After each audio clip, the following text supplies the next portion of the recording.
નમસ્કાર, હું રાજ. આપ જોઈ રહ્યા છો સ્પાર્ક ટુડે ન્યૂઝ. બોટાદ નગરપાલિકાની સામાન્ય ચૂંટણી 2026 અંતર્ગત આવતીકાલે બોટાદના 11 વોર્ડમાં આવેલા કુલ 96 મતદાન મથકો પર મતદાન યોજાશે. ચૂંટણી શાંતિપૂર્ણ અને સુચારુ રીતે પાર પડે તે માટે મોડર્ન સ્કૂલ ખાતે સ્પીકિંગ પોઈન્ટ પરથી પોલીસ સ્ટાફ અને જવાનોને સંબંધિત મતદાન મથકો પર રવાના કરવામાં આવ્યા હતા. ચૂંટણી દરમિયાન કાયદો અને વ્યવસ્થા જળવાઈ રહે તે માટે કુલ 580 પોલીસ કર્મચારીઓની તૈનાતી કરવામાં આવી છે.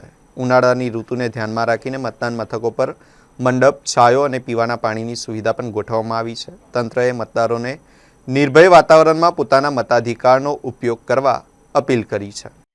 બોટાદ નગરપાલિકા સામાન્ય ચૂંટણી 2026 અંતર્ગત બોટાદના કુલ 11 વોર્ડમાં 96 મતદાન મથકો ઉપર આવતીકાલે મતદાન થવા જઈ રહ્યું છે. જે અંતર્ગત આજે ડિસ્પેચિંગ સ્થળેથી મોડલ સ્કૂલ ખાતેથી પોલિંગ સ્ટાફ અને પોલીસ જવાનો સહિત આજે પોલિંગ સ્ટાફ જે તે બૂથ ઉપર પહોંચશે.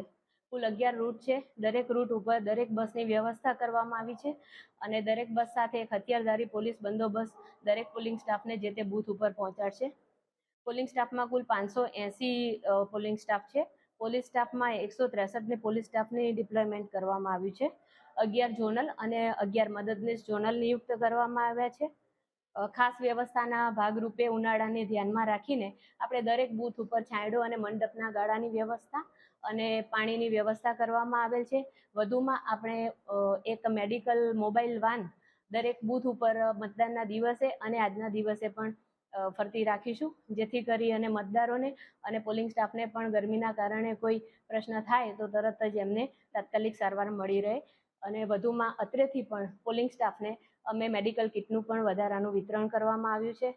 દરેક PSL ઉપર નગરપાલિકા સામાન્ય ચૂંટણીને લઈને મતદારોને મતદાન કરવામાં સરળતા રહે તેની સમજ માટે અમે એક EVM નિદર્શન બોર્ડ લગાવ્યા છે, જેથી કરીને મતદારો ચોઈસ કરી અને મતદાન કેવી રીતે કરવું અને રજીસ્ટર્ડ કેવી રીતે કરવો એમનો વોટ એ સારી રીતે સમજી શકે.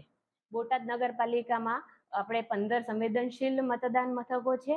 દરેક સંવેદનશીલ જે PSL છે એટલે કે પોલિંગ સ્ટેશન લોકેશન, ત્યાં અમે પૂરતો પોલીસ બંદોબસ્ત અને એની સાથે એક વિડીયોગ્રાફરની વ્યવસ્થા કરી છે.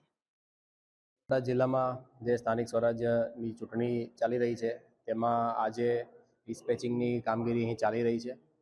આ સાથે બોટાદ જિલ્લા પોલીસ દ્વારા અલગ અલગ મતદાન મથકો ઉપર તથા યોગ્ય ટીમો ઉપર પણ પૂરતો પોલીસ બંદોબસ્ત રાખવામાં આવ્યો છે.